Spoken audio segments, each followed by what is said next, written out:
Assalamualaikum warahmatullahi wabarakatuh. Saya Ika Sriwahyuni dari kelas M75. Teman-teman, pada kesempatan kali ini saya akan menjelaskan sedikit mengenai apa itu desain penelitian. Tentu saja sebelum kita memulai penelitian pendidikan, kita harus mempertimbangkan dengan baik mengenai cara yang harus kita lakukan untuk memperoleh data atau hasil dari penelitian itu sendiri. Nah, pertimbangan yang kita maksud di sini merupakan desain dari penelitian atau sering kita sebut dengan kata blueprint.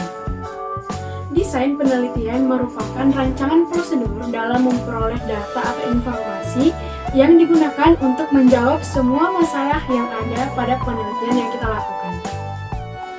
Dan tentu saja masalah yang akan kita selesaikan atau kita capai solusinya, itulah yang akan menjadi dasar atau landasan kita dalam menentukan desain penelitian yang akan kita gunakan. Terdapat beberapa manfaat dari desain penelitian. Yang pertama adalah sebagai kerangka dari penelitian itu sendiri.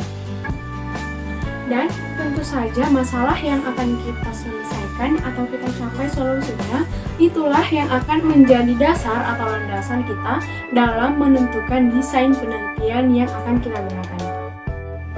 Terdapat beberapa manfaat dari desain penelitian. Yang pertama adalah sebagai kerangka dari penelitian itu sendiri. Yang kedua adalah untuk menegaskan kedalaman atau keluasan dari penelitian itu sendiri. Yang ketiga adalah untuk mempertimbangkan atau memperkirakan kendala-kendala apa yang kiranya akan terjadi pada saat proses penelitian dan apa saja alternatif solusinya. Desain penelitian dapat diklasifikasikan berdasarkan waktu dan analisis datanya. Mari kita bahas satu persatu. Pertama adalah pengklasifikasian berdasarkan waktu. Nah, pengklasifikasian berdasarkan waktu ini terbagi menjadi tiga, yaitu pertama cross-sectional, yang kedua adalah longitudinal, dan yang ketiga adalah time series. Cross-sectional merupakan penelitian yang dilakukan dalam satu waktu tertentu. Nah, pada penelitian ini tidak dilakukan penelitian yang lain di lain waktu untuk diperbandingkan. Nah, desain dari cross-sectional ini memiliki tiga ciri khas, yaitu pertama ada dimensi waktu, perbedaan, dan kelompok yang dipilih berdasarkan perbedaan. Selanjutnya adalah penelitian longitudinal. Nah, penelitian ini merupakan penelitian yang dilakukan antar waktu. Dengan demikian, minimal terdapat 2 kali penelitian dengan topik atau gejala yang sama, namun dilakukan dalam waktu yang berbeda. Nah, penelitian ini berupaya membandingkan hasil pada setiap waktu dengan harapan untuk melihat adanya proses perubahan pada waktu yang berbeda. Desain longitudinal ini dibagi menjadi 3, yaitu yang pertama trend study, yang kedua panel study, dan yang ketiga adalah cohort study. Trend study merupakan penelitian yang dilakukan terhadap gejala yang sama namun dengan waktu yang berbeda.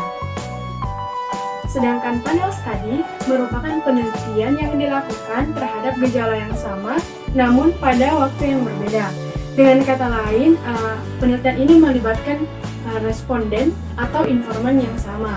Artinya, setiap responden minimal diteliti sebanyak 2 kali. Selanjutnya adalah penelitian time series.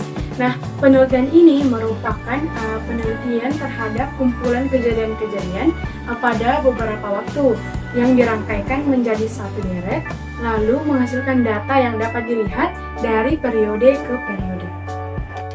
Selanjutnya adalah pengklasifikasian berdasarkan analisis data.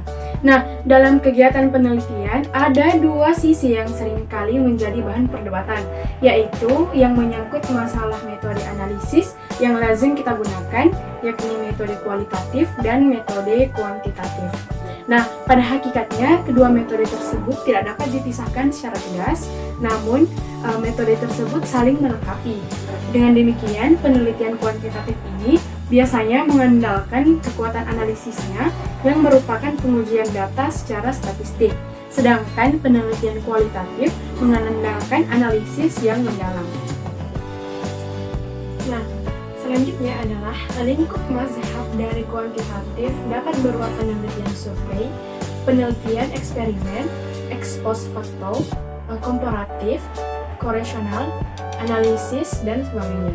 Sedangkan untuk mazhab kualitatif dapat meliputi perbandingan sejarah, penelitian lapangan, analisis wacana, serta interaksi simbolik dan sebagainya.